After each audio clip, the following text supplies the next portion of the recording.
저는 올해 73 박순옥입니다. 제 인생에서 가장 큰 상처요. 가장 큰 후회는 60년을 함께한 친구와 등을 돌린 것입니다. 여러분도 평생 친구와 등을 돌린 적 있으신가요? 그 마음의 상처가 얼마나 깊은지, 그 후회가 얼마나 오래 남는지 아시겠지요? 오늘 제 이야기를 들려드리려 합니다. 혹시 여러분 중에도 소중한 사람과 다툼 때문에 연락을 끊고 지내시는 분이 계시다면 제 이야기가 조금이나마 위로가 되었으면 좋겠습니다. 그리고 저처럼 늦게 깨닫지 마시고 지금이라도 용기를 내시길 바랍니다. 김순이와 저는 7살 때 처음 만났습니다. 우리 동네 뒷산 밑 달동네에서 함께 자랐어요. 그때는 지금처럼 아파트가 있는 것도 아니고 다들 판잣집에서 살던 시절이었지요. 우리 집은 특히 가난했습니다.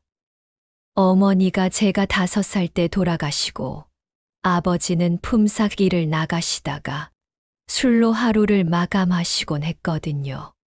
그해 여름에 큰 홍수가 났었습니다. 장마가 열흘 넘게 계속되면서 뒷산에서 흘러내린 물이 우리 동네까지 덮쳤어요. 물이 무릎까지 차올라서 모든 아이들이 집 안에 갇혀 있었는데 저만 혼자서 물속을 헤매고 있었습니다. 아버지는 술에 취해 쓰러져 계시고 집에는 먹을 것 하나 없었어서 뭔가 주워 먹을 걸 찾아 나섰다가 물에 휩쓸려 갈 뻔했어요. 그때 순이가 나타났습니다. 저보다 2살 위였지만 키가 비슷했던 그 아이가 굵은 나뭇가지를 들고 물속으로 들어와서는 순호가 여기 잡아 하며 저를 구해 주었어요. 그 아이의 작은 손을 잡고 안전한 곳으로 올라왔을 때 저는 속으로 다짐했습니다. 이 아이와는 평생 친구로 지내겠다고요. 목숨을 구해준 은인이잖아요. 순이 집도 가난하기는 마찬가지였지만 순이 어머니는 저를 늘 챙겨주셨어요. 순옥이 밥 먹었니? 하시며 보리밥이라도 한 그릇 떠주시곤 했지요. 순이도 자기 것을 나눠주기를 좋아했어요. 고구마 하나 있으면 반드시 반을 떼어서 저에게 주고 엿 한 조각 있으면 그것도 나누어 먹자고 했어요. 그 약속을 우리는 정말 잘 지켰습니다. 초등학교에 들어가서는 늘 붙어 다니며 숙제도 함께 하고 놀이도 함께 했지요. 순이가 저보다 공부를 잘해서 모르는 것이 있으면 늘 순이에게 물어봤어요. 순이는 한 번도 귀찮아하지 않고 차근차근 가르쳐 주었습니다. 중학교 때는 서로의 첫사랑 이야기를 나누었지요. 순이는 우리 반 반장을 좋아했고 저는 옆반 키 큰 남학생을 좋아했어요. 그 남학생 이름이 뭐였더라? 아, 맞다. 김철수였어요. 지금 생각해보면 우스운 일이지만 그때는 그렇게 설레고 좋았거든요. 순이와 둘이서 그 아이들 이야기만 하면 밤새도록 이야기할 수 있었어요. 고등학교까지는 같은 학교를 다녔지만 졸업 후에는 길이 달라졌습니다. 순이는 집안 형편 때문에 일찍 시집을 가야 했고 저는 서울로 일하러 올라갔어요. 그때 서울 명동에 있는 양복점에서 재봉일을 배웠는데 참 힘들었습니다. 아침 7시부터 밤 10시까지 일하고 월급은 얼마 되지도 않았어요. 하지만 순이와는 편지로 마음을 나누었습니다. 한 달에 2~3통씩은 꼭 편지를 주고받았어요. 순이가 첫 아이를 가졌을 때도 저는 편지로 먼저 알았지요. 순호가 나 아기가 생겼어. 너무 기뻐서 잠이 안 와 라고 썼던 순이의 편지를 아직도 기억해요. 20살이 되어서 저도 고향으로 돌아왔습니다. 아버지가 많이 아프셔서 더 이상 서울에 있을 수가 없었거든요. 그때 순이가 저를 위해 중매를 섰어요. 순호가 이 사람이면 내가 행복할 거야 라며 지금의 남편을 소개해 주었습니다. 남편은 목수였는데 성실하고 술을 안 하는 사람이었어요. 아버지처럼 술에 찌들어 사는 남자와는 절대 살고 싶지 않았거든요. 결혼식 때도 순이가 가장 기뻐했습니다. 그때는 지금처럼 화려한 결혼식을 하는 게 아니라 동네 회관에서 간단하게 했는데도 순이가 며칠 전부터 준비를 도와주었어요. 꽃도 산에서 꺾어와서 꽂아주고 음식도 함께 준비해 주었지요. 신혼 살림을 차릴 때도 순이가 도와주었어요. 그때는 혼수가 별로 없어서 냄비 몇 개, 이불 한 채로 시작했는데 순이가 자기 집에서 쓰던 그릇들을 가져다 주었어요. 새로 산 것처럼 깨끗하게 씻었으니까 써라고 하면서요. 첫 아이를 낳았을 때는 순이가 정말 고마웠어요. 그때는 지금처럼 산후조리원이 있는 것도 아니고 친정어머니도 계시지 않으니까 혼자서 어떻게 해야 할지 몰랐거든요. 순이가 자기 아이들 키워본 경험으로 모든 걸 가르쳐 주었습니다. 밤에 아기가 울면 같이 달래주고 제가 몸살로 알아 눕혀 있을 때는 밤새 간병을 해 주었어요. 우리 아들 현수가 태어났을 때 순이는 자기 아들보다도 더 예뻐했습니다. 순호가 이 아이는 정말 복상이야. 이마가 넓고 눈이 총명해. 커서 크게 될 아이야 라고 하며 늘 칭찬했어요. 현수도 순이 이모를 따랐습니다. 자기 엄마인 저보다도 더 좋아할 정도였어요. 순이가 오면 이모, 이모 하며 달려갔죠. 그렇게 세월이 흘러 우리는 30대, 40대가 되었습니다. 순이는 아들 둘, 딸 하나를 키웠고 저는 아들 하나, 딸 하나를 키웠어요. 아이들끼리도 사촌처럼 가깝게 지냈지요. 명절 때면 모두 모여서 함께 음식을 만들고 아이들은 함께 뛰어노는 정말 행복한 시간들이었어요. 남편들끼리도 잘 어울렸습니다. 순이 남편은 버스 운전사였는데 우리 남편과 성격이 비슷했어요. 둘 다 말수가 적고 성실한 사람들이었거든요. 가끔 4명이 함께 시장에 가거나 아이들 소풍 갈 때 동행하기도 했어요. 하지만 인생이 늘 순탄할 수는 없는 법이지요. 50대에 접어들면서 시련이 찾아왔습니다. 먼저 순이 남편이 교통사고로 세상을 떠났어요. 그때 순이가 얼마나 힘들어했는지 장례식 내내 울지도 못하고 그냥 멍하니 서 있더라고요. 저희 남편도 그로부터 3년 후에 폐암으로 세상을 떠났습니다. 담배를 많이 피웠거든요. 병원비도 많이 들었고 마지막 몇 개월은 정말 힘들었어요.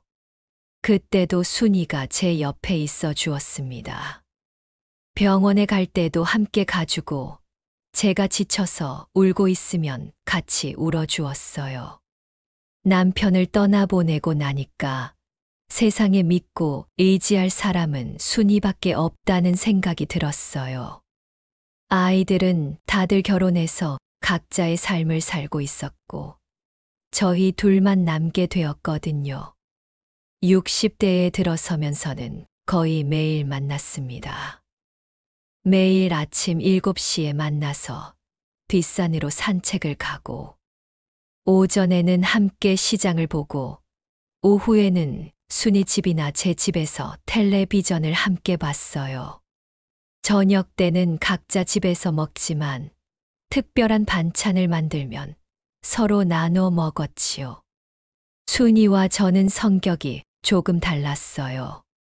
순이는 좀 더 활발하고 사람들과 어울리기를 좋아했고, 저는 좀 더 조용하고 집에 있기를 좋아했어요. 하지만 그런 차이점들이 오히려 우리를 더 가깝게 만들었던 것 같아요. 순이가 동네 소식을 가져와서 들려주면 저는 그걸 들으며 세상 돌아가는 이야기를 알 수 있었거든요. 순이는 동네에서도 인기가 많았어요. 누구에게나 친절하고 어려운 일이 있으면 먼저 나서서 도와주는 성격이었거든요. 저는 그런 순이가 자랑스러웠어요. 제 친구가 이렇게 좋은 사람이라는 게 뿌듯했지요.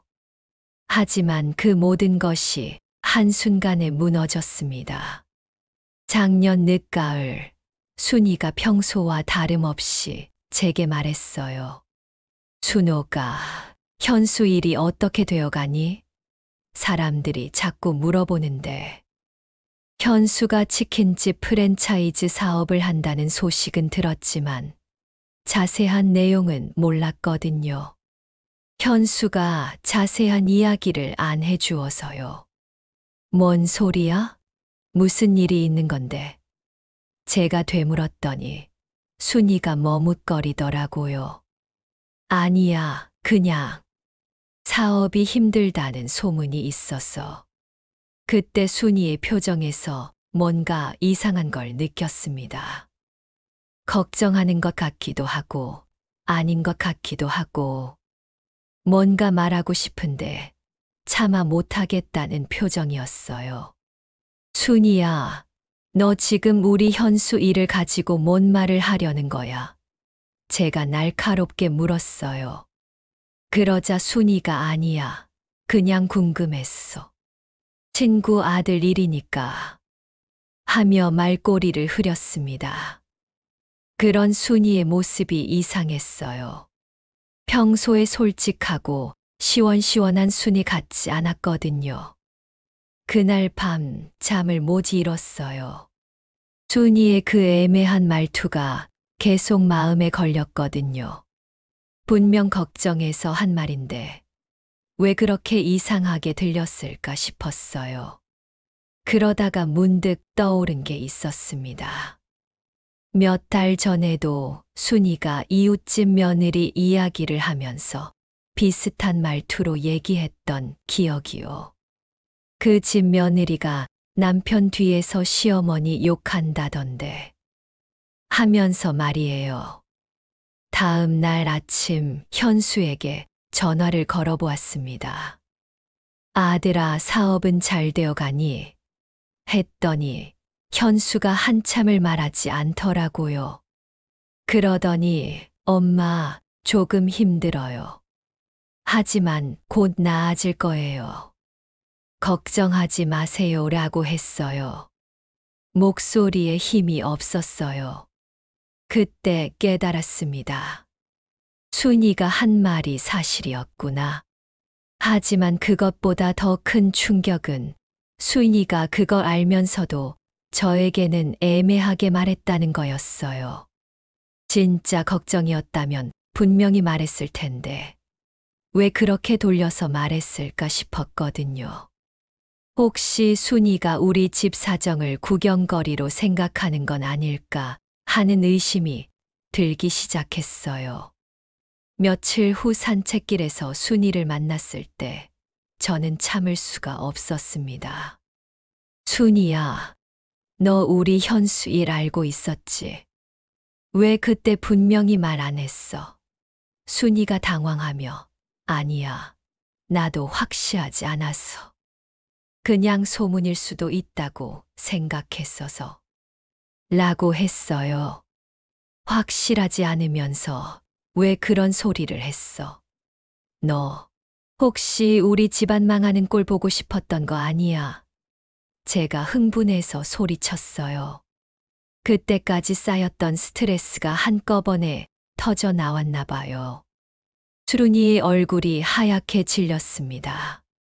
순호가, 내가 지금 뭔 소리를 하는 거야? 나는 정말 걱정했어. 걱정이었으면 진작 분명히 말했을 거잖아. 너 지금까지 속으로 우리 가족 비웃고 있었던 거 아니야? 얼마나 재미있었어. 가난한 친구 아들이 사업 망하는 거 보는 게. 그때 순이가 갑자기 울음을 터뜨렸어요. 순호가 나를 그런 사람으로 보는 거야? 60년 동안 내 옆에 있었던 내가 그런 사람이야? 나는 정말 너 걱정해서 한 말이야. 미리 알려주면 내가 준비할 수 있을 거라고 생각해서. 하면서 서럽게 울더라고요. 하지만 저는 이미 화가 머리끝까지 올라 있었어요.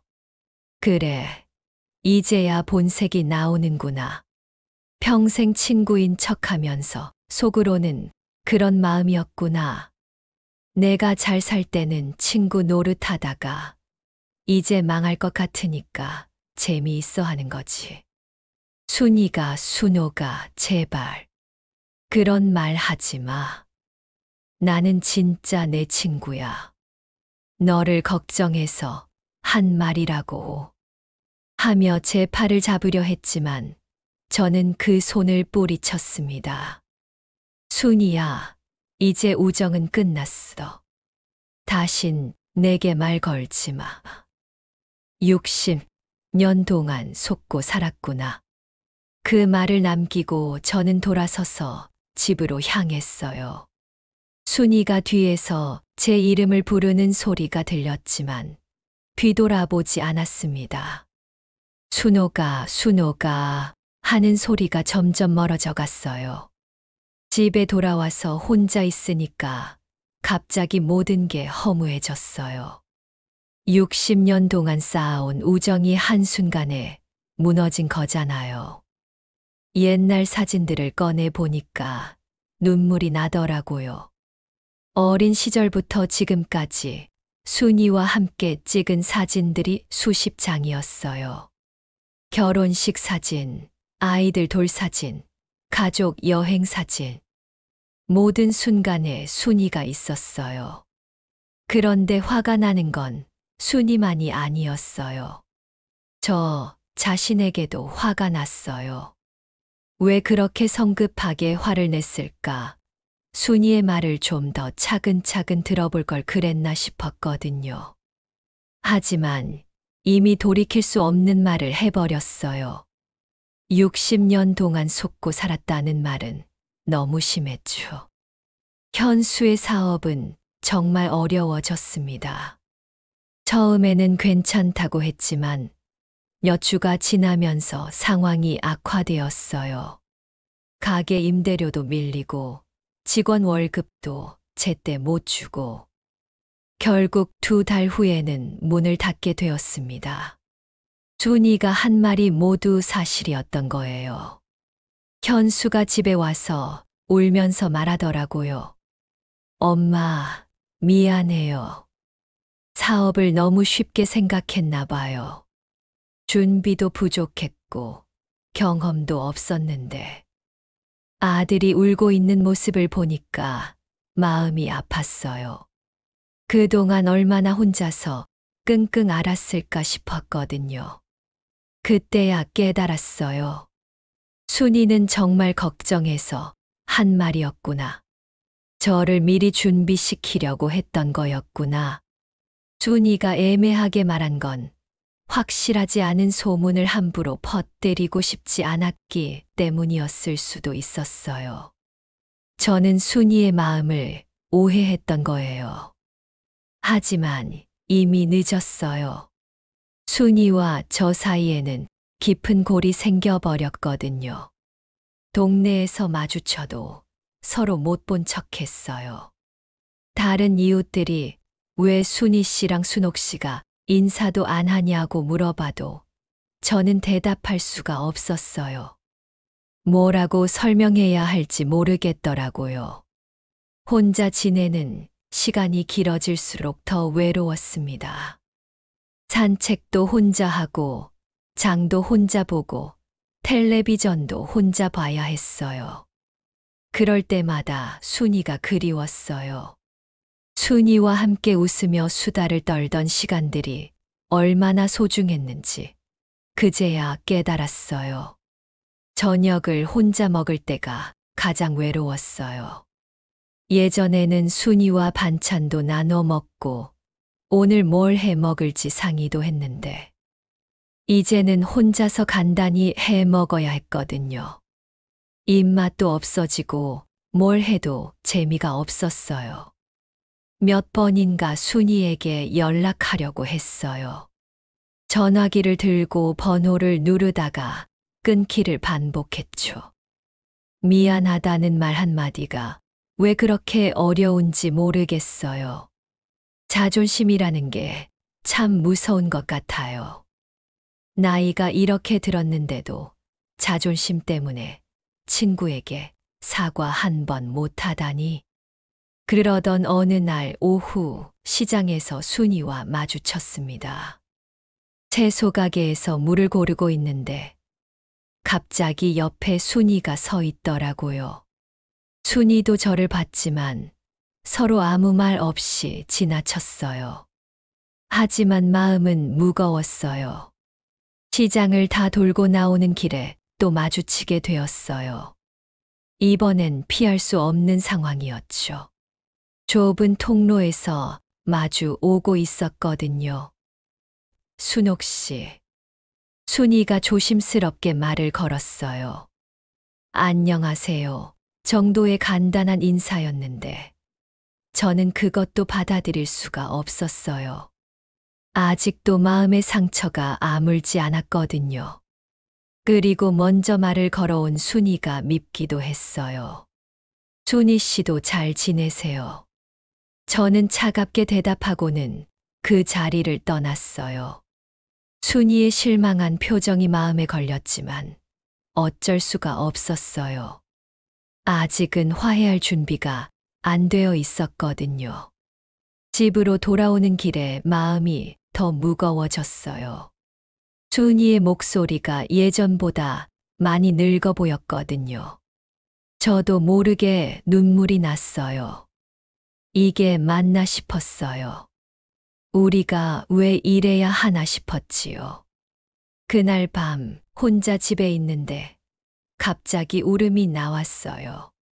왜 이렇게 되었을까? 우리가 왜 이래야 할까 싶었거든요. 순이도 저만큼 외로워하고 있을 것 같았어요. 하지만 이미 너무 많은 시간이 흘러버렸어요. 이제 와서 미안하다고 말하기에는 너무 늦은 것 같았어요. 그러던 중에 복지관에서 봉사활동을 시작하게 되었습니다. 혼자 있는 시간이 너무 길어서 뭔가 해야겠다 싶었거든요. 동네 복지관에서 어린이들에게 책을 읽어주는 봉사자를 모집한다는 공고를 보고 신청했어요. 처음에는 어색했어요. 아이들 앞에서 책을 읽는 게 쉬운 일이 아니더라고요. 하지만 며칠 지나니까 적응이 되었어요. 아이들은 참 순수했습니다. 제가 읽어주는 이야기에 빠져서 듣고 궁금한 건 뭐든 물어보고 그 아이들과 있으면 마음이 편해졌어요. 할머니, 오늘은 어떤 책 읽어줄 거예요? 할머니, 어제 읽어준 토끼 이야기 너무 재미있었어요. 아이들의 맑은 웃음소리를 들으면 그동안 얼마나 무거운 마음으로 살았는지 깨닫게 되었죠. 복지관에서 김미영 씨라는 분을 만났습니다. 저와 비슷한 나이의 분이셨는데 참 밝고 따뜻한 성격이셨어요. 미영 씨는 아이들에게 그림 그리기를 가르치는 봉사를 하고 계셨어요. 쉬는 시간에 함께 차를 마시며 이런저런 이야기를 나누게 되었지요. 미영 씨와 이야기를 나누다 보니까 저도 모르게 순이 이야기를 하게 되었어요.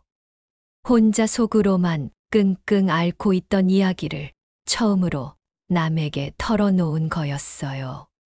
그 친구분과 화해하시는 게 어떨까요? 미영 씨가 조심스럽게 말씀하셨어요. 60년이나 함께 지낸 사이인데 이런 식으로 끝내기에는 너무 아깝지 않을까요? 친구분도 분명 후회하고 계실 거예요. 하지만 이미 너무 많은 말을 해버렸어요.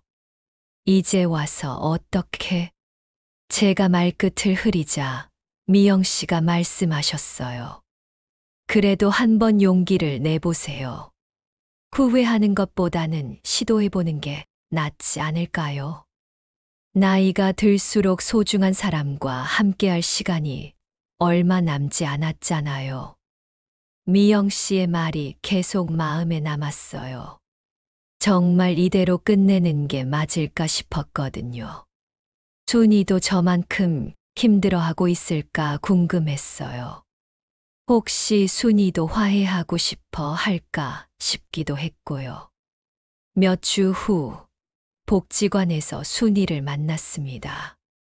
아이들과 함께 만들기 수업을 하고 있는 순이를 보았어요. 순이도 봉사활동을 시작한 모양이었어요. 서로 눈이 마주쳤을 때 둘 다 당황했어요. 어떻게 해야 할지 몰라서 그냥 멀뚱멀뚱 서 있었죠. 순이는 예전보다 많이 늙어 보였어요. 머리도 더 하얗게 샜고 등도 좀 굽어진 것 같았어요. 저도 마찬가지였겠지만 순이를 보니까 갑자기 마음이 아팠어요. 순옥 씨. 순이가 먼저 말을 걸었어요. 여기서 봉사활동 하세요? 네, 얼마 전부터 아이들에게 책을 읽어주고 있어요. 저도 어색하게 대답했어요. 순이 씨는 뭘 하세요? 아이들과 만들기 수업을 해요. 종이 접기나 점토놀이 같은 거요. 그때 한 아이가 달려와서 제 치마를 잡아당겼어요. 할머니, 오늘도 책 읽어주세요. 어제 읽다가 멈춘 신데렐라 이야기 끝까지 듣고 싶어요. 아이의 순수한 모습을 보니까 마음이 좀 편해졌어요. 순이가 그 모습을 보며 미소를 지었어요. 아이들이 순옥 씨를 좋아하네요. 순이 씨도 아이들과 잘 지내시는 것 같던데요. 그렇게 짧은 대화를 나누었지만 예전처럼 편하지는 않았어요. 서로 조심스러워하고 있었거든요. 그럼 저는 아이들이 기다리니까. 순이가 먼저 자리를 뜨려고 했어요. 네, 저도 책 읽어주러 가야 했어. 저도 인사를 했죠. 하지만 헤어지기가 아쉬웠어요. 그날 밤 오랜만에 마음이 조금 가벼워졌어요. 순이와 대화를 나눈 게 몇 개월 만이었거든요. 비록 어색했지만 그래도 서로 미워하지는 않는다는 걸 느꼈어요. 순이도 저와 마찬가지로 외로워하고 있다는 것도 알 수 있었고요. 하지만 여전히 화해까지는 먼 길인 것 같았어요. 그동안 쌓인 상처와 오해가 쉽게 사라지지 않았거든요. 그래도 조금씩이라도 가까워질 수 있다면 하는 희망이 생겼어요. 복지관에서 순이를 만나는 일이 잦아졌습니다. 봉사활동 시간이 비슷하다 보니 자연스럽게 마주치게 되더라고요. 처음에는 서로 어색해했지만 시간이 지나면서 조금씩 대화를 나누게 되었어요. 순옥 씨, 오늘 아이들이 어떤 책을 좋아하던가요? 순이 씨, 만들기 수업은 잘 되었어요? 이런 식으로 간단한 대화부터 시작했어요. 복지관 일에 대한 이야기는 편하게 할 수 있었거든요. 어느 날, 한 아이가 넘어져서 무릎을 다쳤어요. 그때 순이와 제가 함께 아이를 도와주게 되었지요. 상처를 씻어주고 밴드를 붙여주면서 자연스럽게 협력하게 되었어요. 그 순간 예전의 우정이 잠깐 되살아나는 것 같았어요.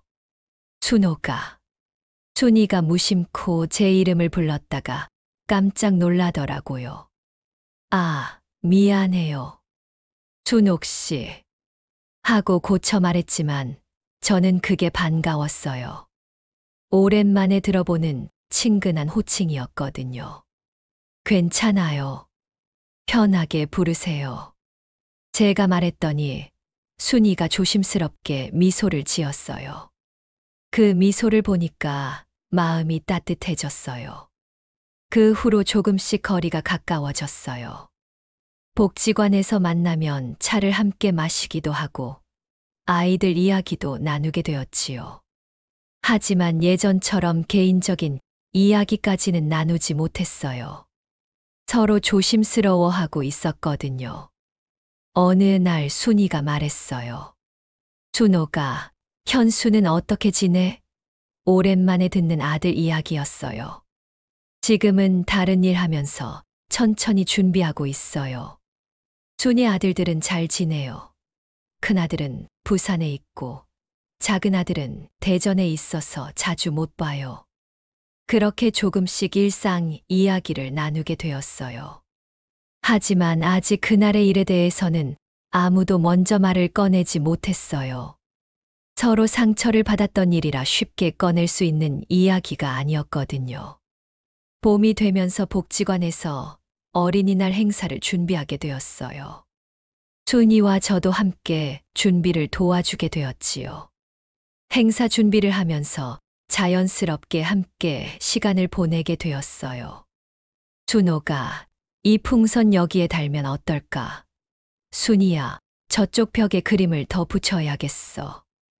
일에 집중하다 보니까 예전처럼 자연스럽게 대화하게 되더라고요. 그 순간들이 참 소중했어요. 행사 당일 아이들이 즐거워하는 모습을 보면서 순이와 저도 함께 웃었어요. 아이들이 정말 순수해. 맞아, 우리도 저런 때가 있었지 하면서 옛 추억도 살짝 이야기했고요. 하지만 여전히 완전한 화해까지는 이르지 못했어요.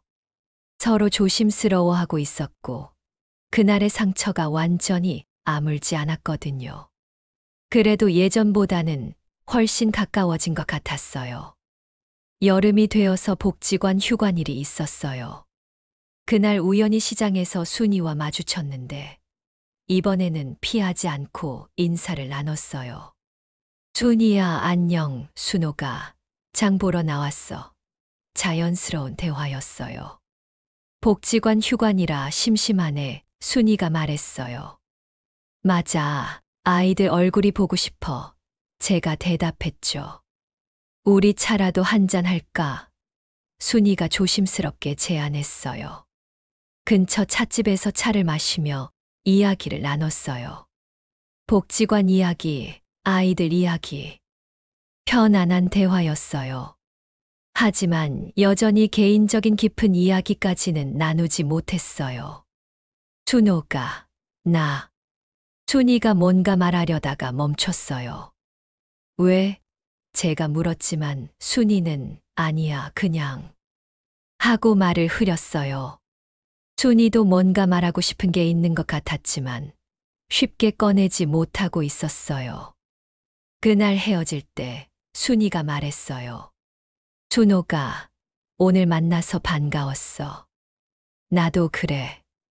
짧은 대답이었지만 마음은 따뜻했어요. 오랜만에 순이와 편하게 시간을 보낸 거였거든요. 가을이 되면서 순이의 건강이 안 좋아진 것 같았어요. 복지관에서 만날 때마다 기침을 하고 있었거든요. 순이야, 병원에 가봤어. 제가 걱정스럽게 물었더니 감기인 것 같아. 괜찮아 하고 대답했어요. 하지만 며칠 후 순이가 복지관에 나오지 않았어요. 미영 씨에게 물어보니 감기가 심해져서 쉬고 있다고 하더라고요. 그때 갑자기 걱정이 되었어요. 순이가 혹시 많이 아픈 건 아닐까 싶었거든요. 집에서 가만히 있을 수가 없어서 순이 집 근처까지 갔어요. 하지만 막상 문 앞까지 가서는 들어가지 못했어요. 아직 완전히 화해한 것도 아닌데 갑자기 찾아가면 순이가 부담스러워할까 싶었거든요. 결국 그냥 돌아왔지만 마음은 무거웠어요. 순이가 아픈데 친구로서 도와주지 못한다는 게 안타까웠어요. 예전 같았으면 당연히 간병을 해주었을 텐데. 일주일 후 순이가 복지관에 다시 나왔어요. 많이 야윈 것 같았지만 다행히 큰 병은 아니었나 봐요. 순이야, 괜찮아. 제가 걱정스럽게 물었더니 이제 많이 좋아졌어. 걱정해줘서 고마워 하고 대답했어요. 그때 깨달았어요.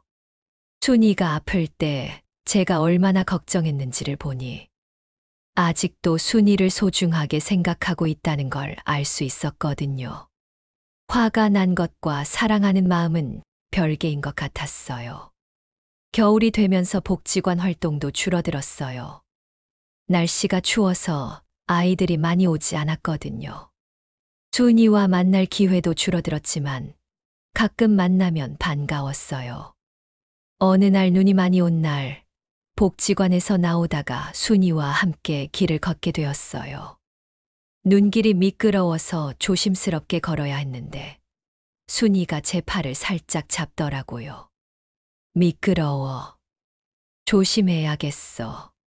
그 순간 예전의 추억이 떠올랐어요. 겨울마다 함께 눈길을 걸으며 이야기하던 시간들. 그때는 서로의 팔을 붙잡고 걸어도 전혀 어색하지 않았는데 지금은 그런 작은 접촉도 어색했어요. 순호가. 순이가 갑자기 말을 꺼냈어요. 그때 일 말인데 드디어 순이가 그 이야기를 꺼낸 거였어요. 제 심장이 빨리 뛰기 시작했어요. 나는 정말 너를 걱정해서 한 말이야. 절대 나쁜 마음이 아니었어. 하지만 내가 말을 잘못했나 봐. 내가 오해할 만했어. 미안해. 순이가 진심을 담아서 말했어요. 저도 할 말이 있었어요. 순이야, 나도 미안해. 너무 성급하게 화를 냈어. 너의 마음을 오해했어. 그리고 너무 심한 말을 했어.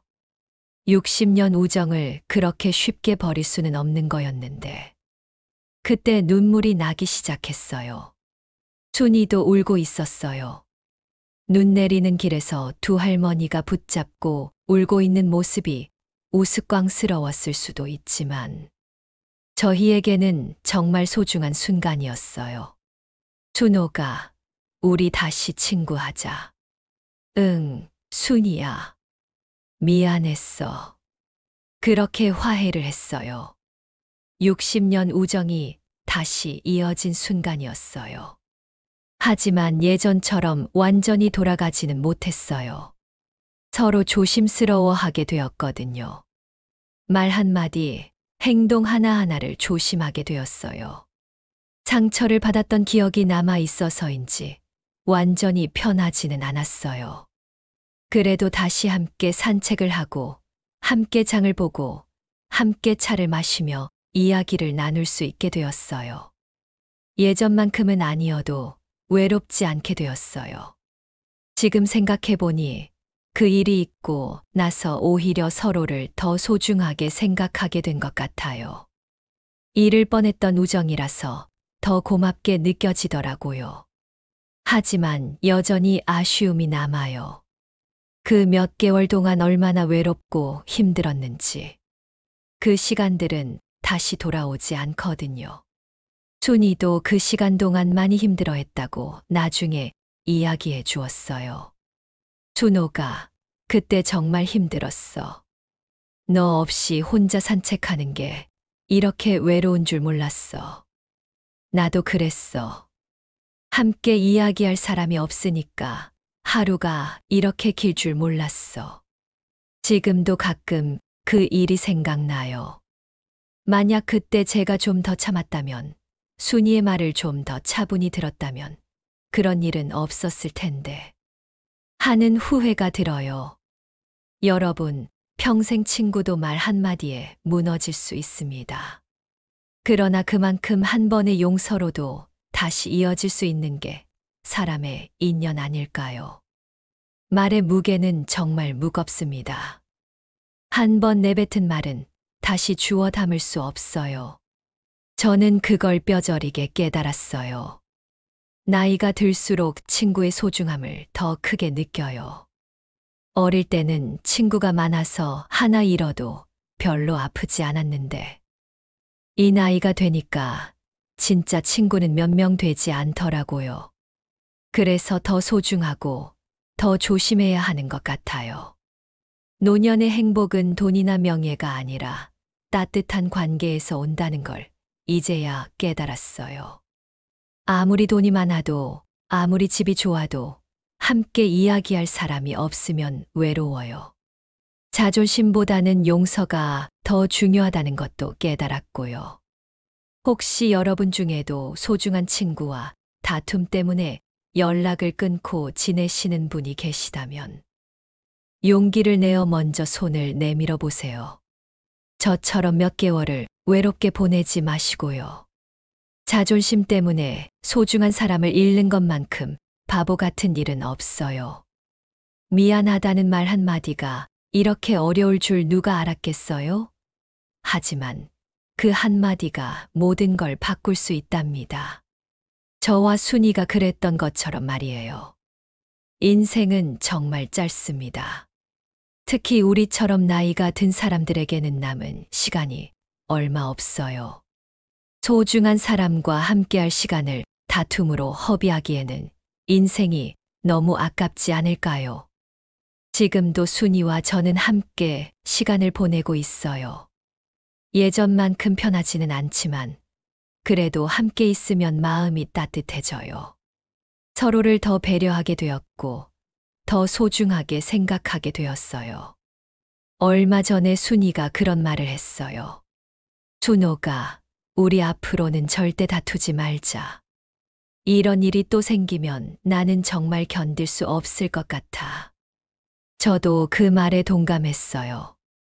다시는 이런 일이 생기지 않도록 서로 조심하자고 약속했지요. 여러분의 평생 친구는 지금 안녕하신가요? 혹시 다툼 때문에 연락을 끊고 지내고 계신다면 오늘 당장이라도 용기를 내보세요. 내일은 너무 늦을 수도 있어요. 저도 순이와의 화해를 통해서 많은 걸 배웠어요. 용서의 소중함, 우정의 가치, 그리고 말조심의 중요성을요. 이제 남은 시간 동안은 순이와 더 좋은 추억을 많이 만들고 싶어요. 오늘 제 이야기를 들어주셔서 정말 고맙습니다. 제 경험이 여러분께 조금이나마 도움이 되었으면 좋겠어요. 여러분 모두 사랑하는 사람들과 따뜻하고 행복한 하루하루 보내시길 바랍니다. 그리고 소중한 분들에게는 오늘 당장 안부라도 물어보세요. 그분들도 여러분을 기다리고 계실 거예요.